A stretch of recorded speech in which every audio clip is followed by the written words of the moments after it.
والبنين والقناطير المقنطرة من الذهب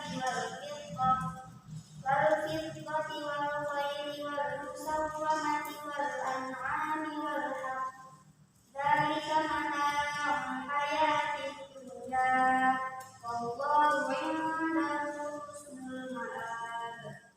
صدق Allahul Azim. Artinya, dijadikan terasa indah dalam pandangan manusia cinta terhadap apa yang diinginkan berupa perempuan, anak-anak, harta, benda yang ditumpuk dalam bentuk emas dan perak, kuda pilihan, hewan ternak, dan sawah ladang. Itulah kesenangan hidup di dunia, dan di sisi Allah lah tempat kembali yang baik. Sudah, Bu? Oke, terima kasih. Baik, di sini Ibu akan menjawab pertanyaan tadi. Kenapa sih Allah itu menciptakan manusia disertai dengan nafsu syahwat? Karena manusia itu membutuhkan nafsu syahwat untuk menjalankan kehidupannya.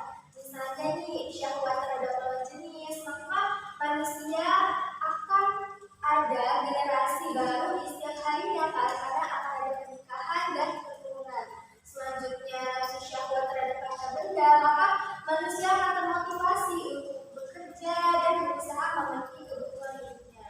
Jadi, nafsu syahwat itu dapat disimpulkan secara bahasa berarti sesuatu yang disenangi atau disukai. Sedangkan secara istilah, nafsu syahwat itu berarti kecondongan hati terhadap sesuatu yang disenangi seperti yang dijelaskan dalam surah Al-Imran tadi. Nafsu syahwat terhadap lawan jenis, pada anak-anak, harta benda, kendaraan, ataupun ladang.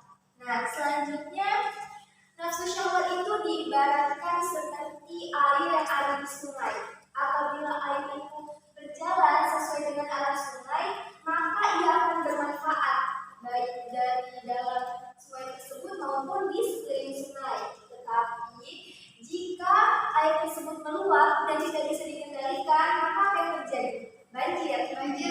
Ya, jadi karena banjir itu maka bisa merugikan baik lingkungan sekitar maupun yang ada di sungai tersebut.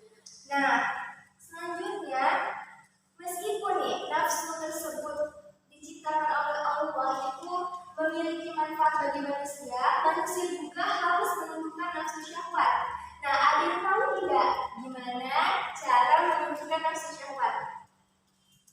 Bu, caranya dengan menjaga pandangan. Ya benar, berarti itu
manusia. Kemudian yang kedua yaitu riyadhah rohani, yaitu yang berhubungan dengan ruh ya.